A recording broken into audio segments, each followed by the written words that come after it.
What's in the box today? I wonder. Let's have a look then. Let's have a look. Let's see what's in here today. Oh.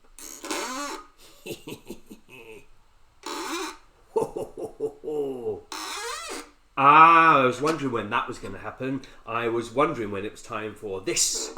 Look at that. Look at that. Look at that. A golden feather. Well, you know what, my friends? That can only be from one story, can't it? That can only be from the Golden Goose. Let's put this back on. Oh, it fell out again. Never mind. Let's not put that in there. Let's put that there instead. Not very rehearsed, that bit, was it? Anyway, look at that. Bing! A real golden feather from the real Golden Goose. Now, you might know this story.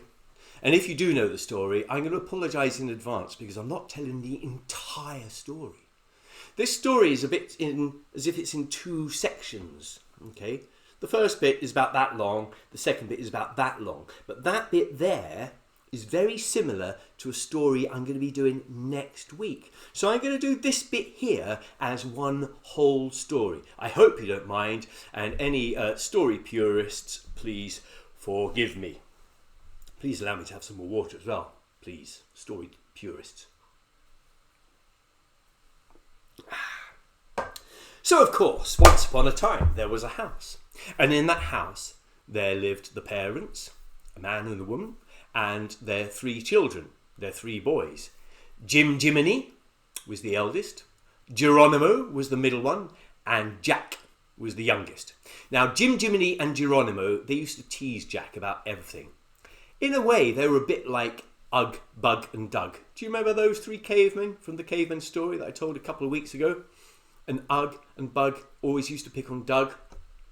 Well, Jiminy and Geronimo were a bit like Ugg and Bug. They used to pick on Jack. They said that Jack was a bit silly, a bit sort of slow at doing things, always had his head in the clouds, that kind of thing. But actually, Jack was a very, very sensible and hard-working and honest kind of lad. And Jiminy and Geronimo, they managed to get out of all of the chores in the house. Yeah, they let Jack do everything. Everything. Jack had to do all the really horrible, scummy kind of jobs like, empty the compost, get that little bit of liquid out the bottom, you know, the stuff that collects in there. He had to clear out the chickens' houses, muck out the pigs, get up early to feed and milk the cows, collect water from the stream, while his brothers, Jiminy and Geronimo, they just practiced their knightly skills. I don't mean their skills at night. They wanted to become knights, you see. That's all they wanted to do. They wanted to become knights and form their own sort of brotherhood and sit around a round table and talk about knightly things and do knightly deeds. And they would practice all day, having sword fights and archery and things like that. And actually, well, they were quite a poor household. So their swords were just sticks and their shields were just the tops of barrels, and their bows, well, they were just twigs with an elastic band tied around them. Yeah, but they thought it was important to practice their knightly skills. We don't have enough time for chores. Let Jack do it. Jack will do that. We've got to practice our knightly skills. And they would also practice their knightly smiles. Oh, yeah. And they would practice their courtly bows. A bit like the bows from the court of King Caractacus, if you remember the king or emperor, whatever you like, new clothes. However, there was one job that Jiminy and Geronimo did like to do. That was to chop down trees for firewood. Oh, I nearly fluffed that one. For firewood, I was trying to say. Yeah, they loved using the axe because, firstly, the axe was like a real weapon, and they loved using real weapons because they could feel really manly when they used it. Huzzah! They would say. Well, they put the axe down first. Huzzah! And when they chopped down a tree, it felt like they were chopping at the ankles of a giant. Oh, I do love to chop down a tree, said Jiminy. Oh, I love it more, said Geronimo. Ha ha ha ha ha! Well, of course, one day, their father asked them to chop down a tree. We need some firewood, he said. We need some firewood quite urgently.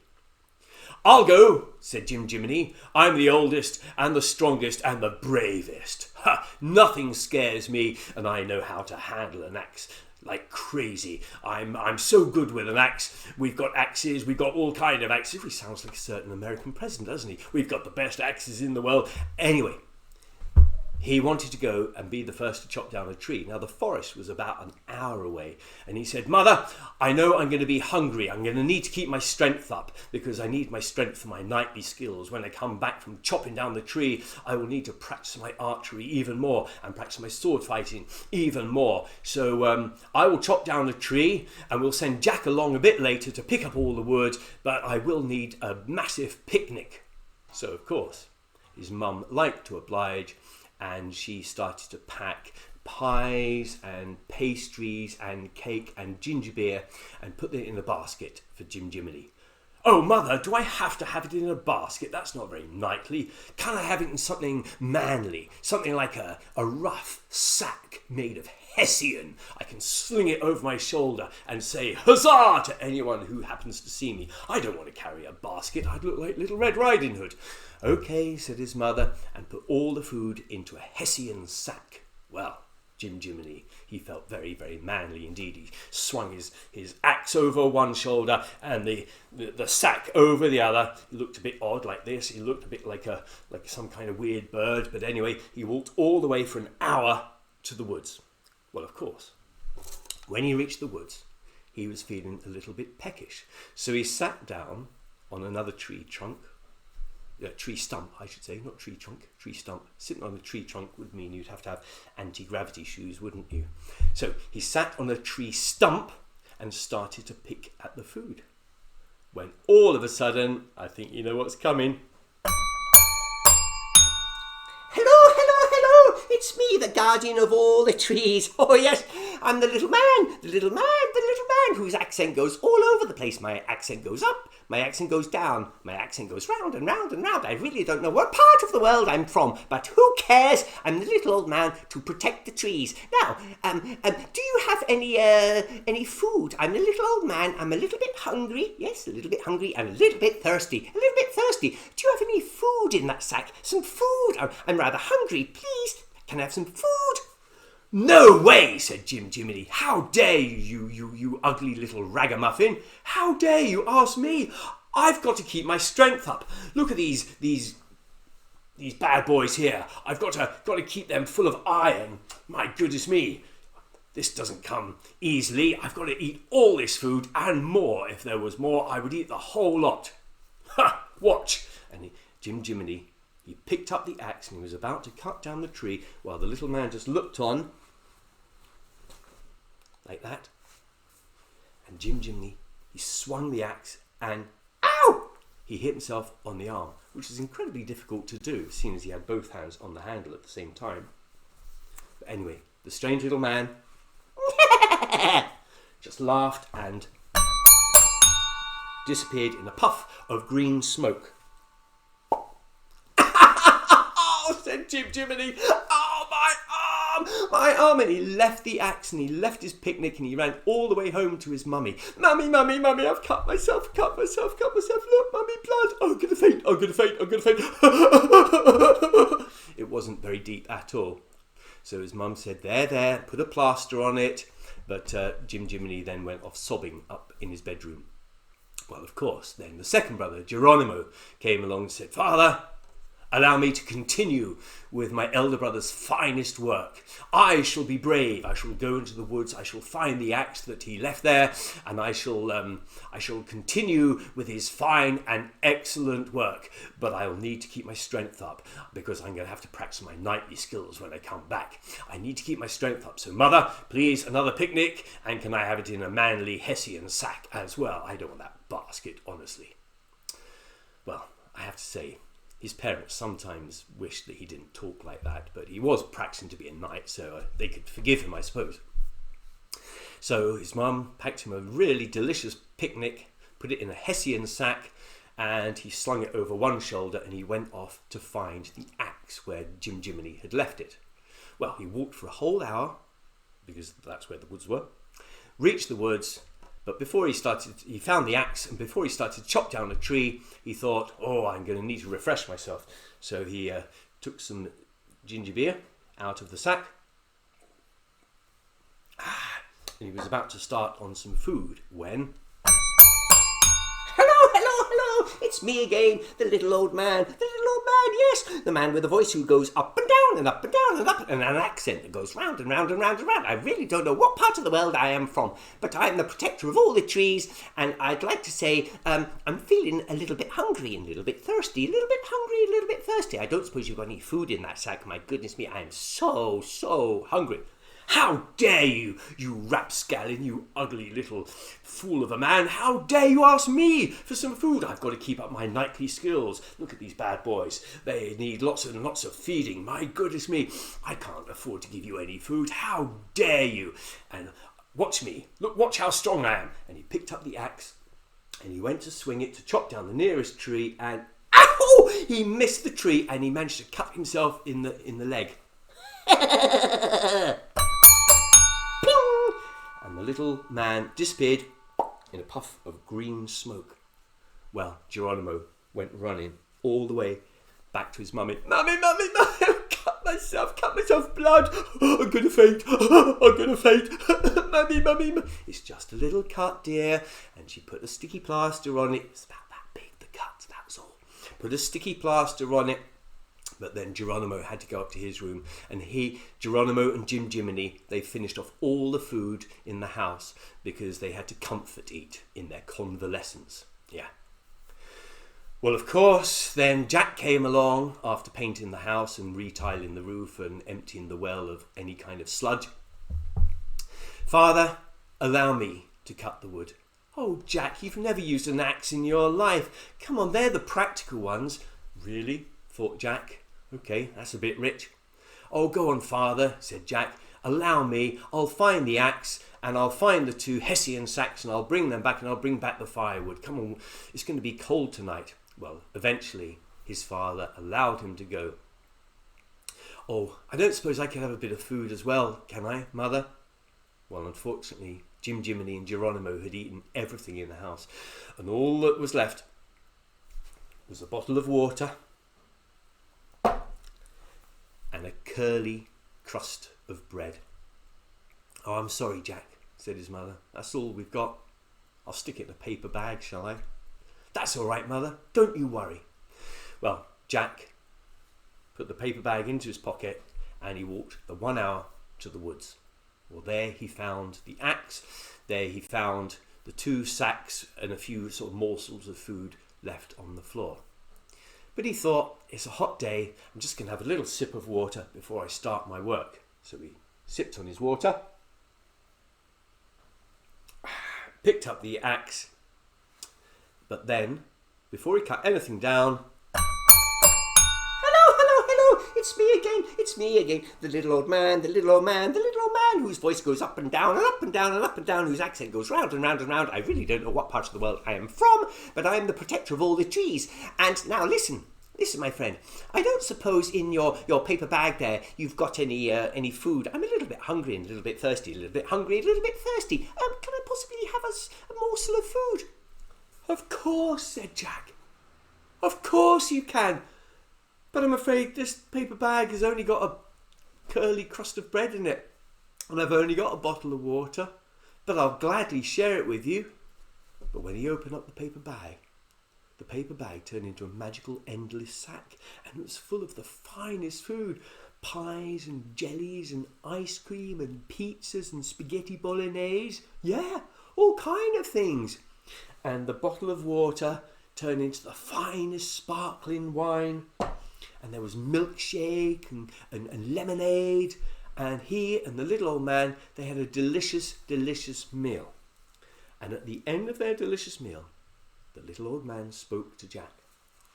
Now listen, my friend, you've just given me the finest meal I've had in absolutely ages. But listen.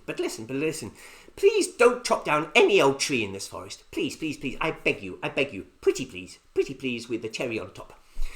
In the middle of the woods, you'll find a clearing. Yes, a clearing that goes round and round and round and round and round, just like my accent goes round and round and round the world. So, in the middle of this clearing, you'll find a tree. Just one tree, not 2, Just one tree, and that's the tree you must cut down. So, middle of the woods, clearing, middle of the clearing, one tree. All right, bye!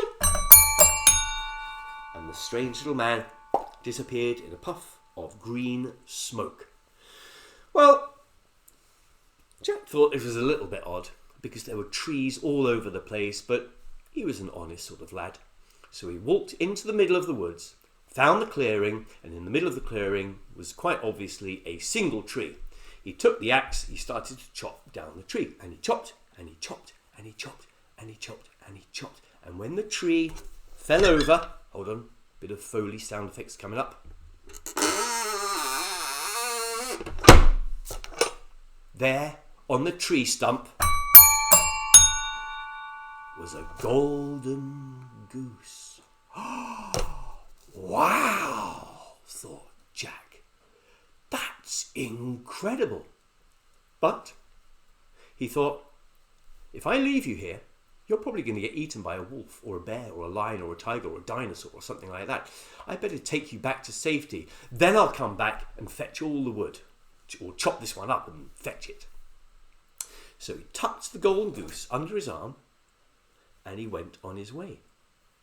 Now, I should have said by now that although he was honest and kind and hardworking and generous, etc., etc., he had a terrible sense of direction. So when he walked for an hour thinking he was walking home, he had walked in the opposite direction and ended up in the town of Goslingford.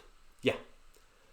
And by now it was dark, and it was cold, and it was late, and he didn't know what to do. But then he saw an inn, and he thought, oh, perhaps I can just stay there the night, and I'll come back in the morning. I'm sure Mummy and Daddy and Jiminy and Geronimo won't be worried about me. They'll be fine. So he went into the inn, but then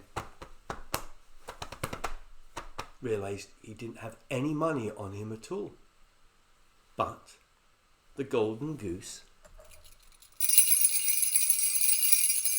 shook its tail feather and down tinkled a golden feather.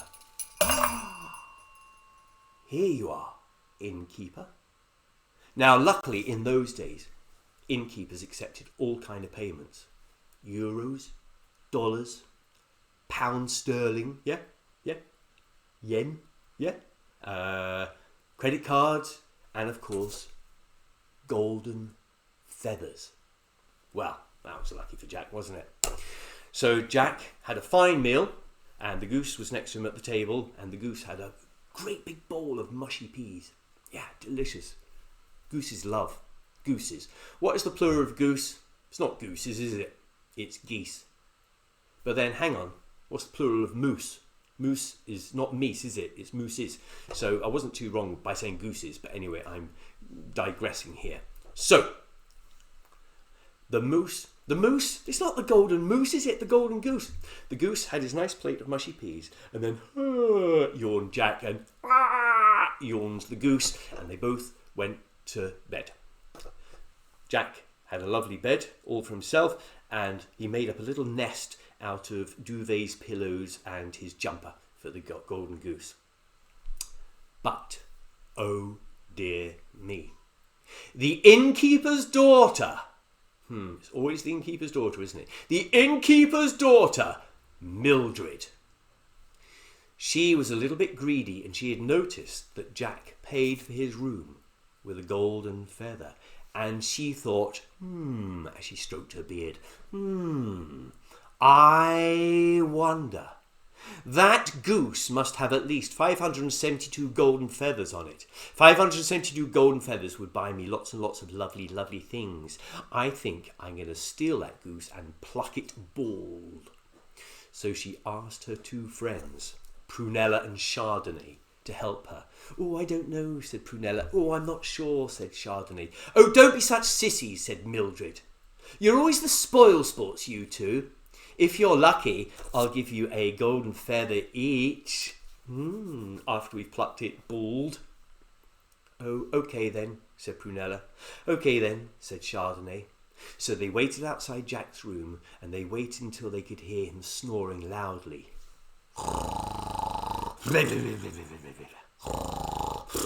And they could also hear the goose snoring.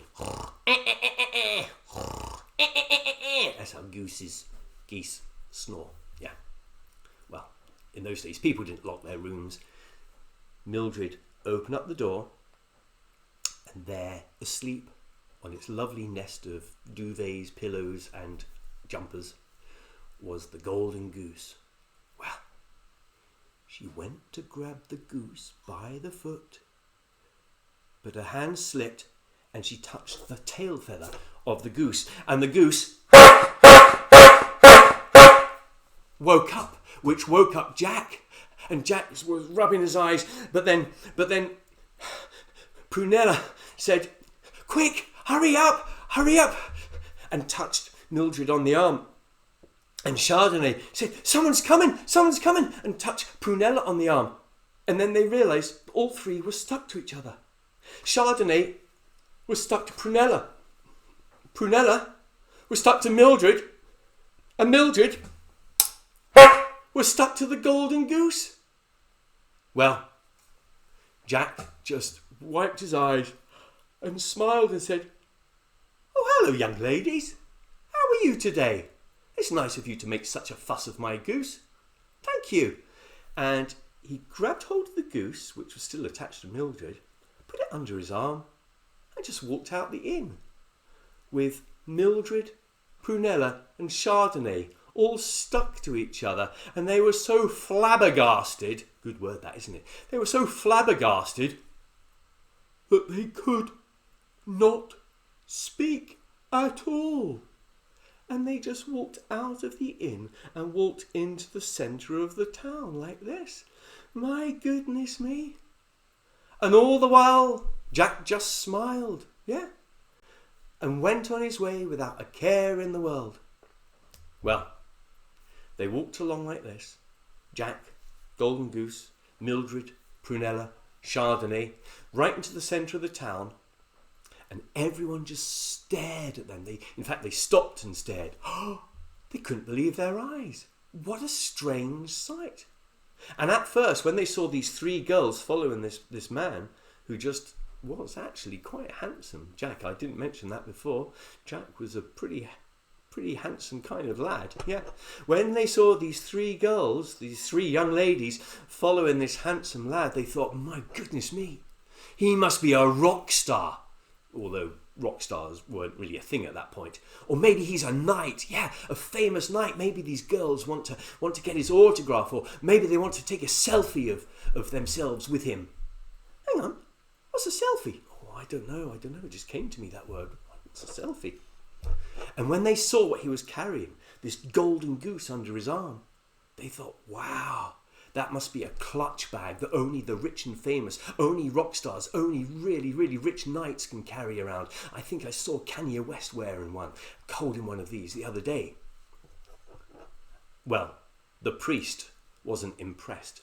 When the priest saw these three girls following Jack, he said, "Girls, have you no shame?" And he grabbed hold of the last one. What was the last one called? Chardonnay. Grabbed hold of Chardonnay's arm. "Have you no shame?" But then he stuck. He stuck to Chardonnay. Chardonnay was still stuck to Prunella. Prunella was still stuck to Mildred. And Mildred was still stuck to the goose. And all the while, Jack just smiled and went on his way without a care in the world. "Help!" shouted the priest. "Help! Help! Help!" But the mayor saw the priest and thought, the wedding. Grabbed hold of the priest's shoulder and said, "Priest, don't forget we've got a wedding soon." Hang on. Oh no, I'm stuck. The mayor was stuck to the priest. The priest was stuck to Chardonnay. Chardonnay was stuck to Prunella. Prunella was stuck to Mildred. And Mildred was stuck to the goose. And all the while, Jack just smiled and went on his way without a care in the world, with all these people tripping and fumbling and tumbling around him. But the girls were still too flabbergasted to say anything. "Help! Help! Help!" shouted the priest. "Help! Help! Help!" shouted the mayor. Two workers who were laying down some new cobblestones on the street saw this, and being very good citizens of Goslingford, they rushed to help the mayor. They grabbed the mayor, one on each arm, and oh no, they stuck to the mayor. The two cobblestone workers were stuck to the mayor was stuck to the priest was stuck to Chardonnay was stuck to Prunella was stuck to Mildred was stuck to the Golden Goose, and all the while Jack just smiled and went on his way without a care in the world. Now, time to pause and reflect on things and to have a little sip of water. Serious face time. It just so happened in this city there was a castle. And in this castle there was a room. And in the room there was a very unhappy princess. Princess Felicity Farthingale was her name. And she was very sad indeed. She could not laugh and she could not smile. Her parents were incredibly worried about her. At first, they thought that it was just a phase she was going through. That maybe, I don't know, maybe our daughter's become an emo. Is it an emo or is it an emu? I don't know. Perhaps she's up in her room listening to lots of Marilyn Manson or some other kind of death metal. I don't think Marilyn Manson would fit into the death metal category, husband dearest. But anyway, they thought it was a phase. But this lasted for ages. In fact, it lasted a couple of years. And the king and the queen began to worry that actually, perhaps their daughter was cursed. And they were absolutely right, by the way. They were absolutely right. She was cursed. She had been cursed by an evil little fairy called Grumbelina Thumbelina, who had been so upset when Grumbelina Thumbelina had asked Princess Felicity Farthingale if she could play with her collection of My Little Ponies, and Felicity Farthingale had said no to Grumbelina Thumbelina, not Thumbelina, that's what I'm doing now, Grumbelina Thumbelina, and as a result had cursed her. But anyway, we won't go into that now because that is a completely different story. So there she was, Princess Felicity Farthingale, day after day after day, just sulking at the window of her tower. Hold on. Just like this. I'm bored. I'm miserable. I'm so sad. I'm fed up with life. Oh dear. Oh, everything's rubbish, isn't it? Everything's rubbish. But when she looked out of the window one day and saw this strange, procession of two cobblestone workers holding onto the arms of the mayor, who was stuck to the priest, who was stuck to Chardonnay, who was stuck to Prunella, who was stuck to Mildred, who was stuck to the Golden Goose, with this boy at the front who just smiled. And my goodness me, that boy with a smile, he's pretty handsome, she thought, but she said it with a sulky face. He looks handsome. Well, she'd never seen something so odd, because they were just tripping up. They couldn't let go, and they were tripping up all kind of things. Sometimes one of them would be dragged along. Sometimes they would knock into the heels of the person in front of them. They were all over the place. They just couldn't walk in a line. And the people at the back were shouting out, help, help, help, help, help. But they couldn't move. They were just stuck to each other.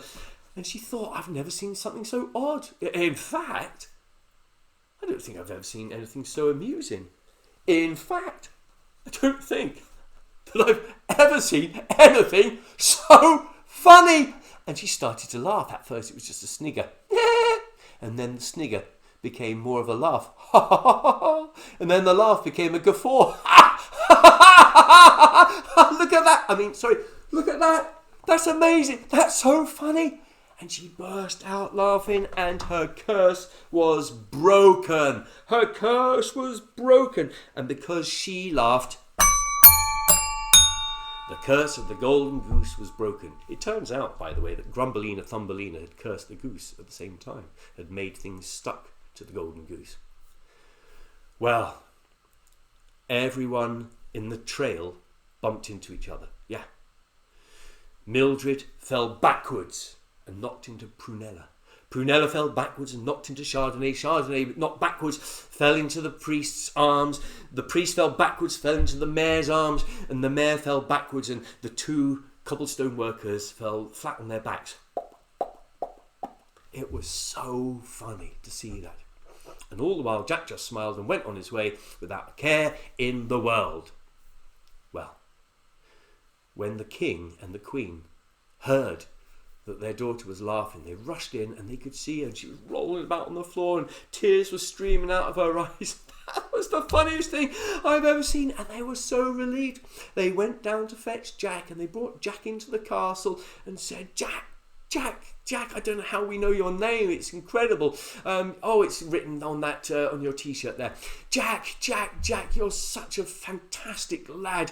You've cured our daughter of the curse. Oh, we're so happy. You can have anything you want from our kingdom.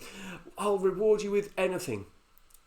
But then Jack looked at Felicity Farthingale, and they could see the way that Felicity Farthingale looked at Jack. Here we go. Put your hands on your heart, take a deep breath and sigh. Can I marry your daughter? Of course you can, said the Queen.